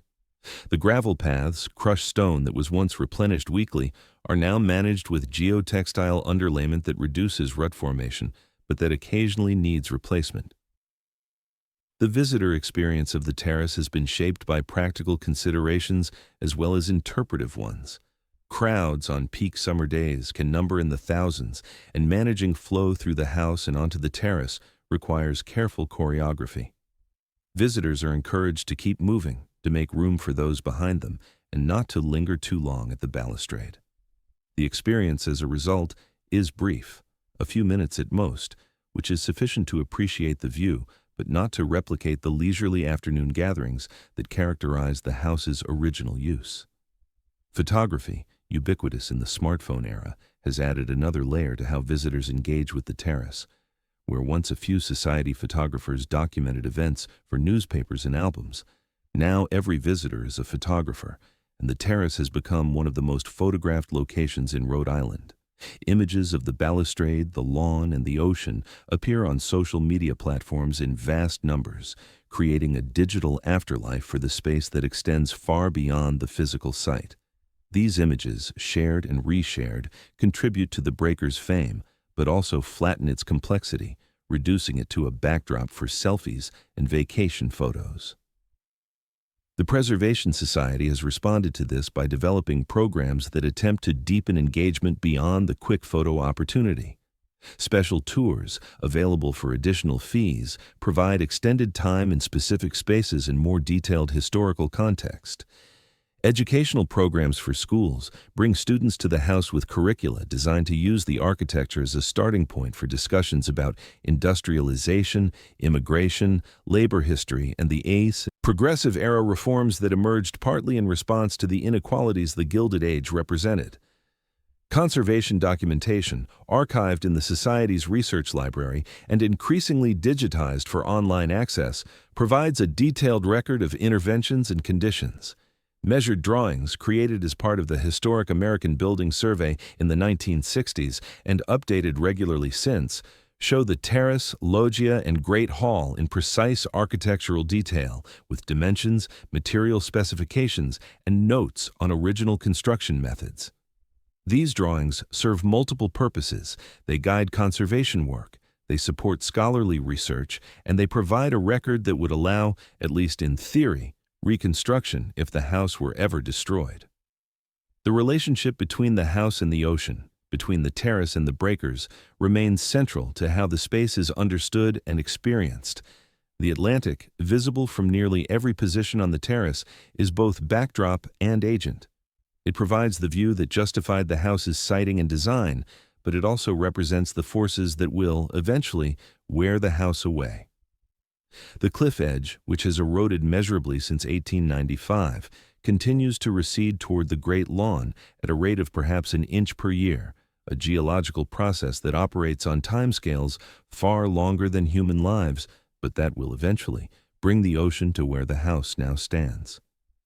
The Preservation Society has undertaken studies of coastal erosion and has implemented measures, riprap at the base of the cliff, drainage improvements on the lawn, to slow the process, but there is no permanent solution.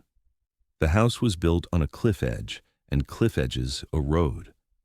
At some point in the distant future, centuries or millennia from now, the site where the breaker stands will be underwater, the stone dissolved, the mosaic scattered, the terrace and balustrade returned to the geological materials from which they were formed.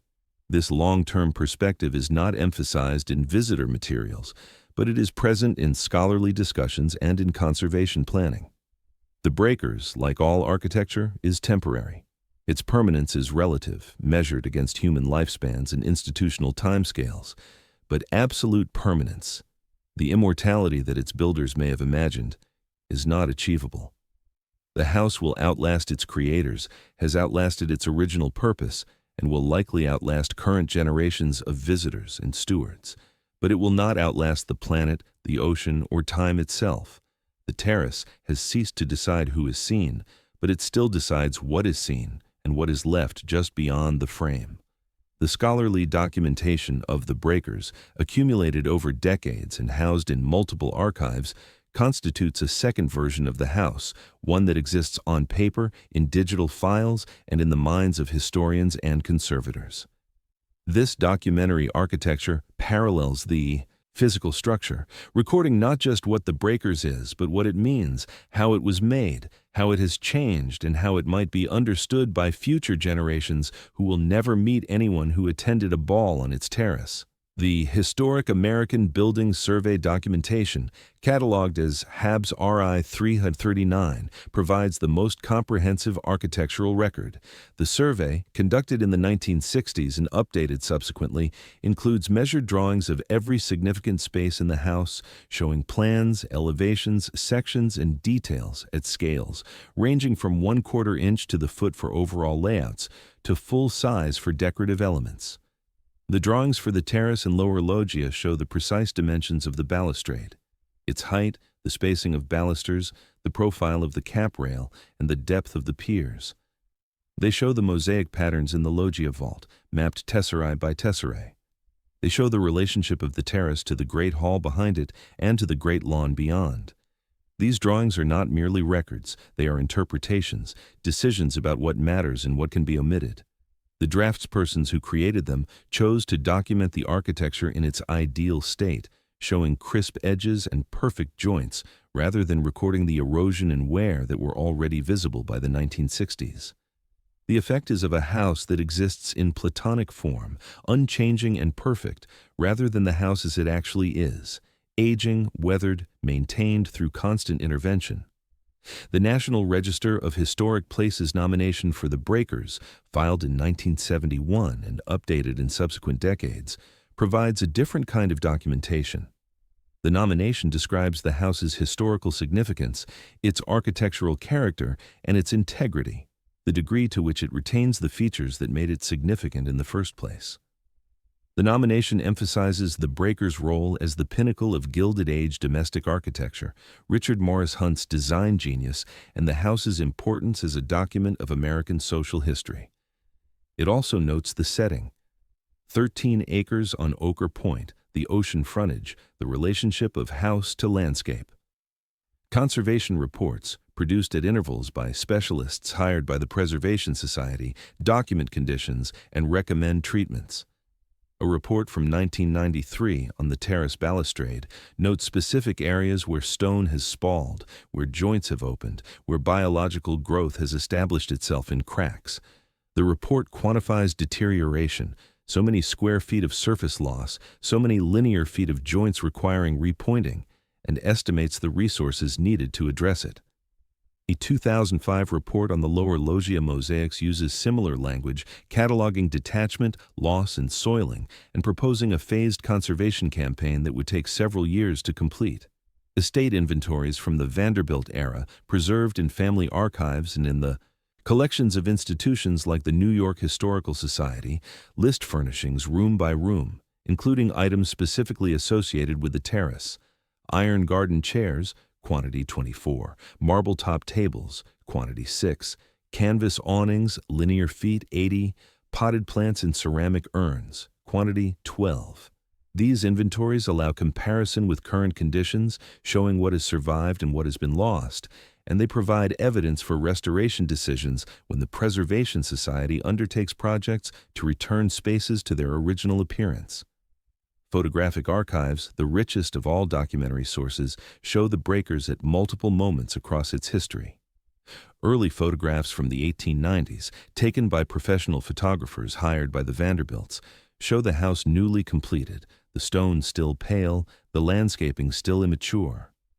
Society photographs from the 1900s and 1910s show parties and gatherings, the terrace populated by figures in period dress. Photographs from the 1930s and 1940s, fewer in number, show the house during its period of relative neglect, with visible signs of weathering and reduced maintenance. Photographs from the 1950s onward, taken by the Preservation Society and by visitors, show the house in its museum phase. The space is now occupied by tourists rather than society figures. These photographs are documents not just of architecture, but of social history. The 1895 images of guests on the terrace record, inadvertently, details of costume, posture, and interaction that reveal how status was performed in Gilded Age society. Later images of tourists show the democratization of access, but also the transformation of the terrace from social stage to heritage site, from active space to exhibited space. Contemporary digital photographs uploaded to social media by millions show the house through the lens of contemporary aesthetics and concerns, filtered and framed in ways that emphasize beauty while often obscuring history. Academic scholarship on the breakers and on Gilded Age architecture more broadly has produced books, articles, dissertations, and conference papers that analyze the house from multiple perspectives: architectural history, social history, labor history, material culture studies, critical heritage studies. This scholarship contextualizes the breakers within larger patterns: the development of Newport as a resort, the rise of Beaux-Arts architecture in America, the formation of an American upper class, the relationship between wealth and culture in industrial society.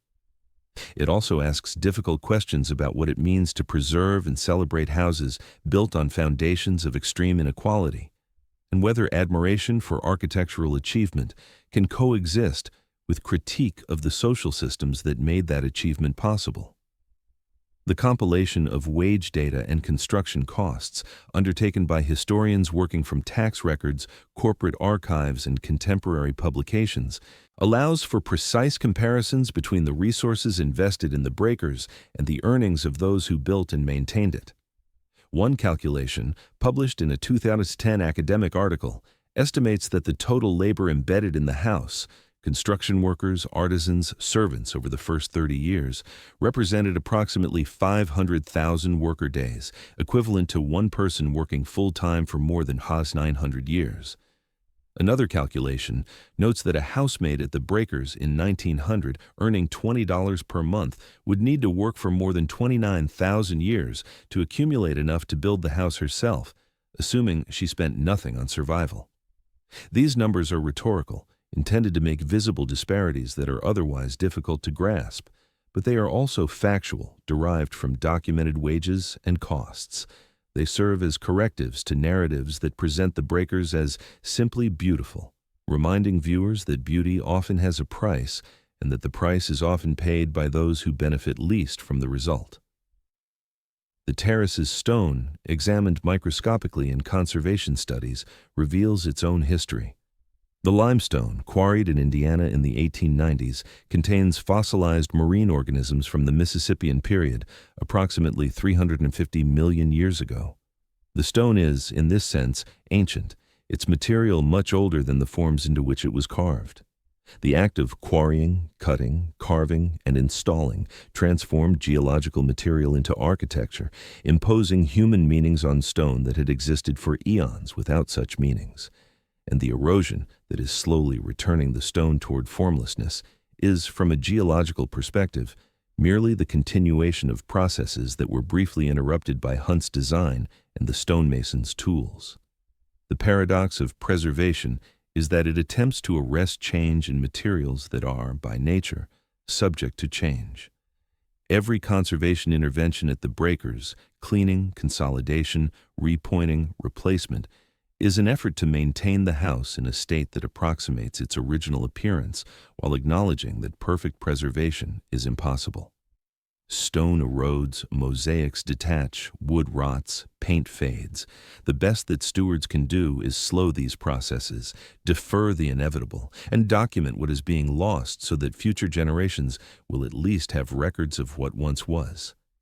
Even if the terrace were someday lost to the sea, its plan would persist in archives, an afterlife measured in drawings and footnotes rather than parties. In the early decades of the 21st century, the breakers continues to occupy its promontory on Ochre Point, receiving hundreds of thousands of visitors each year, generating revenue and scholarship, and serving as perhaps the most iconic symbol of Gilded Age architecture.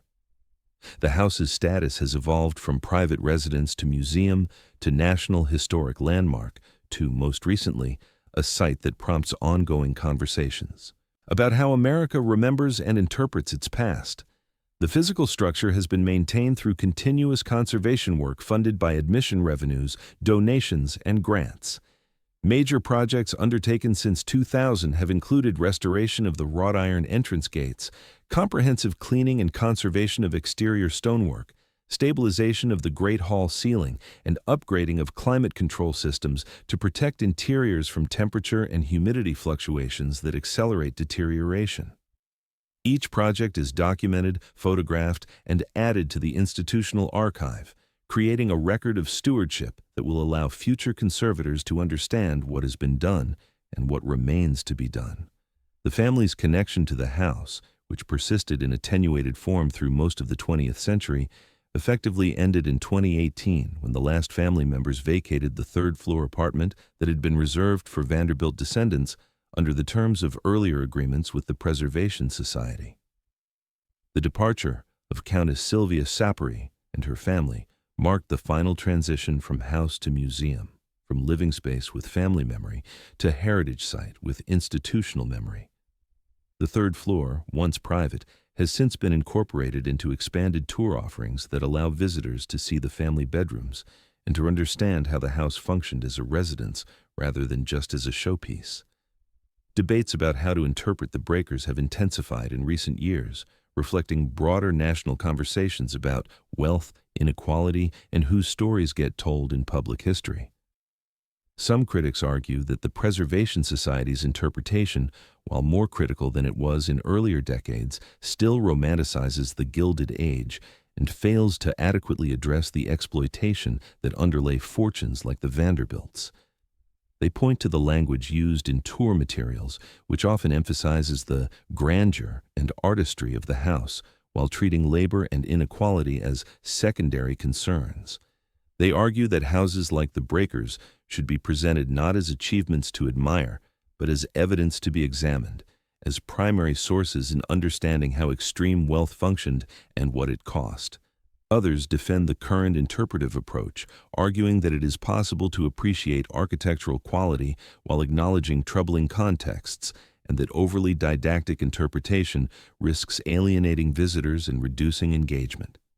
They note that the Preservation Society operates in a competitive tourism market, that visitor revenue is essential to maintaining the properties, and that interpretation needs to balance education with experience, critique with beauty. They argue that most visitors come to the breakers not for a history lesson, but for an aesthetic encounter, and that meeting them where they are is more effective than lecturing them about what they should think. The Preservation Society itself has attempted to navigate these tensions by expanding the range of interpretive offerings. Standard tours provide architectural and biographical information with measured doses of social context.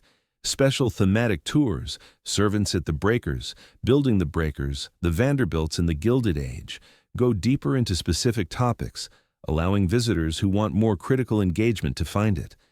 Educational programs for schools use the house as a starting point for inquiry-based learning about industrialization, immigration, labor movements, and progressive-era reforms. The strategy is to offer multiple entry points, allowing different visitors to engage with the house in ways appropriate to their interests and to their level of prior knowledge. Controversies have emerged around specific decisions. A 2015 proposal to build a visitor center on a previously undeveloped portion of the grounds provoked debate about commercialization and about whether modern structures should be added to historic sites. The project proceeded, but with modifications that reduced its visual impact and that incorporated sustainable design features to address environmental concerns. The visitor center now handles ticketing and orientation, reducing congestion in the main house and improving the overall visitor experience. But it remains controversial among those who believe that historic sites should be kept as free as possible from contemporary interventions. The terrace, throughout these debates and changes, has remained remarkably constant. The stone balustrade, conserved and repaired multiple times, still marks the edge between house and ocean. The great lawn still sweeps to the cliff, its grass maintained to standards that Alice Vanderbilt would recognize. The view of the Atlantic remains unchanged, though the waters it frames now carry container ships and pleasure boats rather than the coal-fired steamers and racing yachts of a century ago. The sensory experience of standing at the balustrade, the feel of cool stone, the sound of waves, the salt smell of the sea, is effectively identical to what guests at the 1895 opening party would have experienced. This continuity is both the terrace's power and its limitation. The physical space has endured, allowing contemporary visitors to occupy positions that were once restricted to a few hundred families and their guests, but the meanings that position once carried, The social hierarchies, the anxieties, the satisfactions of being included or the sting of being excluded are no longer legible except through imagination and historical knowledge. The terrace still ranks its visitors, but now the ranking is based not on family name or fortune, but on who bothers to pause, who reads the interpretive materials, who asks questions of guides, who thinks beyond the photo opportunity to consider what the space meant and what it means now. The ocean, indifferent to these human meanings, continues its work. The cliff edge has receded approximately 10 feet since the house was built, a measurement confirmed by comparing current surveys to Hunt's original site plans. The rate of erosion varies. Storms and winter freezing accelerate it, calm summers slow it. But the trend is clear. At current rates, the cliff edge will reach the house's foundation in approximately 1,000 years, a span that seems impossibly distant, but that is, in geological terms, an instant. Long before the ocean reaches the foundation, other factors, changes in climate, sea level rise, shifting patterns of storm intensity, will likely force decisions about the house's future. The Preservation Society has studied these long-term threats and has developed strategies to address them, including monitoring programs that track erosion and structural stability, plans for emergency interventions if rates accelerate unexpectedly, and consideration of how to present the house in ways that acknowledge its vulnerability. But these are problems for future generations of stewards, not immediate crises. For now, the house stands, the terrace holds, and the visitors come year after year to see what American ambition built and what time is slowly taking apart. The final image, which the house presents to every visitor who reaches the terrace, is of stone and sea in dialogue, architecture and nature, human aspiration and geological process, the temporary and the enduring.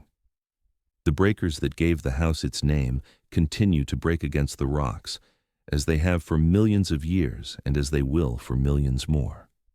The balustrade continues to frame them, as it has for slightly more than a century, and as it will, with care, for perhaps a century or two more.